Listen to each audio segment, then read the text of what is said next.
Hello fellow coffee botherers. In this video we're going to be looking at this MHW 3 Bomber Sonic S7 manual lever espresso machine. In case you've not heard of MHW 3 Bomber, they're a Chinese-based manufacturer with a growing range of really interesting home barista gear, including loads of tools and accessories, some of which I have here.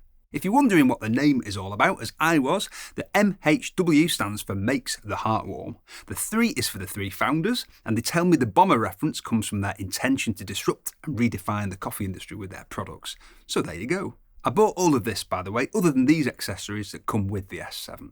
The S7 itself they sent me on loan to use for this review. They've sent me the full setup with the travel case, which is very nice.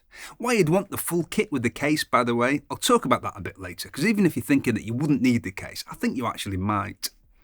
Let's talk about specs. We'll put the dimensions on the screen of the machine and the case.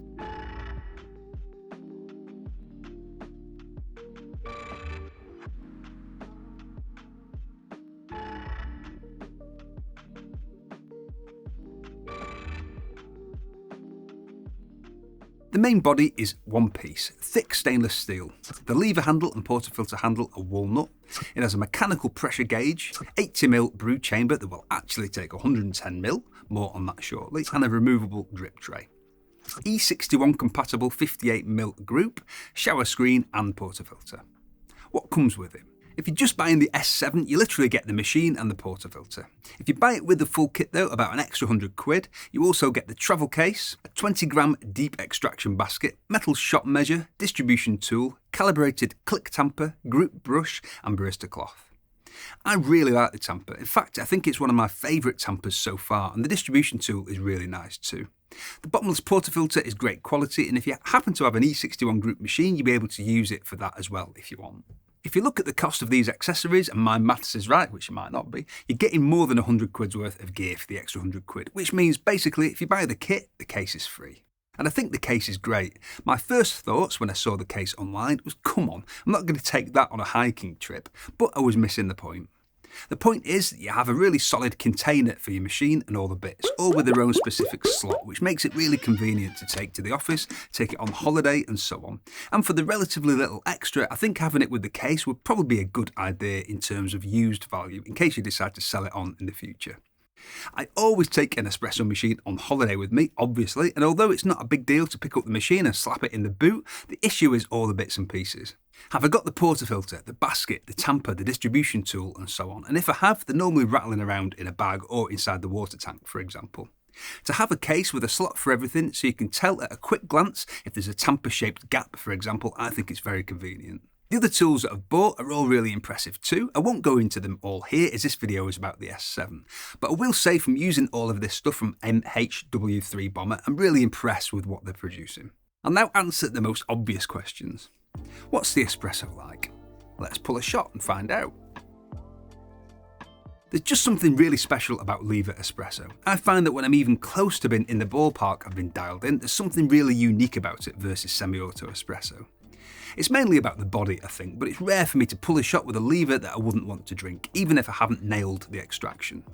I used the Lapavoni Europiccola as my home machine for a while. I only stopped because it wasn't quite practical enough to use as my daily driver. But the espresso they're capable of is so good, and manual levers are no different in that regard.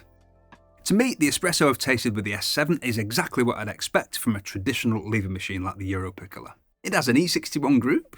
Not quite, but it has an E61 compatible group, so you can use any E61 portafilter with it and any E61 compatible shower screen. So if you use an E61 machine as your daily driver and you're thinking about a manual lever machine for slowing things down and having some fun at the weekend, you can use the same portafilter, if you like.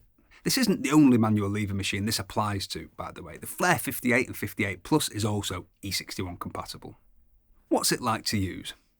Other than having to heat the water separately and not having a steam wand, it's very similar to using a traditional lever espresso machine, which I think is a main point of this machine. This is much closer in experience to using traditional lever machines than a lot of other manual options. In fact, I think it's possibly the closest I've seen to traditional lever machines from a manual machine with no power. As with traditional lever machines, Lapavoni Europiccola, Olympia Cremina and so on, using a machine like this is more of an experiential thing. There's more art to it than science. It's about the espresso too, of course, but it's also about the experience of using a machine like this. Is preheating a problem? It has a big metal brewing chamber that becomes a real heatsink when cold, so you do have to take the time to properly preheat it before your first shot. This is the most common complaint about manual machines, but it's not a problem once you work preheating into your routine. It retains heat well too, so if you're pulling back-to-back shots, you don't have to put the same effort into preheating. Will it make lungo?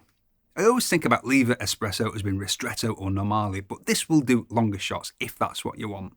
Officially, the brew chamber takes 80ml, which I think is plenty for most people. If you're using the 20g baskets though, and you want a longer shot and 80ml doesn't quite do it, the chamber does actually take up to 110ml if you're a rebel and fill it past the fill line. The manufacturer have told me they don't recommend this for safety reasons, so just be aware that in theory, filling past the line could cause it to spill if you knock the machine or something, but I've pulled several shots filled to the rim at 110ml and I've had no problems with it. Is it worth the price? See the description for pricing. At the time of filming, I'm not 100% sure what the pricing is going to be in the UK, but it's not cheap. We're talking in the several hundreds. Is it worth it? I'd say it is. I really like it, but at the end of the day, it's all subjective to the user, and this is made for a very specific user, in my opinion, and I'll get into who that is shortly. If your reply to this is, Kev, shut the f*** up, stop talking f***s, how the f*** is this worth 2 or 3 times the price of some of the other manual machines on the market?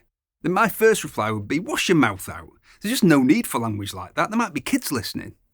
Goat outside. It's just a goat. No, it's a goat. But yeah, if that's what you're thinking, then you're probably not who this is meant for, so it's probably not worth it for you. If you are who this is meant for, then I'd say absolutely it's worth it, which brings me to, who is this machine made for? I think this is made for someone who wants as close to the traditional lever machine experience as possible from a manual machine.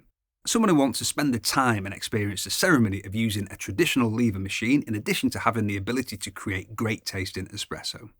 Why not go for a machine with a boiler? This is a big subject and there isn't time to go into this in depth, but the obvious pro of the S7 versus a lot of the powered lever machines is cost. Most of the higher end lever machines cost double, triple or more. You could get the Europiccola for less than this. In fact, you could get the Lapavoni Professional for a similar price. So if we're weighing up the pros and cons of similarly priced electric lever machines, a manual machine like this has no electronics, of course, so less chance of having an issue with it. This might take a couple of minutes of preheating, but it's much quicker than most electric lever machines' boiler heat-up time. There's loads of other pros and cons, many of which would depend on the specific electric lever machine you are comparing it with. What manual lever machines does the S7 compare with? There are quite a few popular manual machines on the market, but I think only a couple of them actually compare with this in terms of being made for the same user I think the S7 has been made for. Supercop, not to be confused with Robocop, and the Flare 58 range. And there you go, the MHW 3 Bomber Sonic 7 manual lever espresso machine. In a nutshell, it's a thing of beauty. It looks and feels very well built and it's capable of great espresso.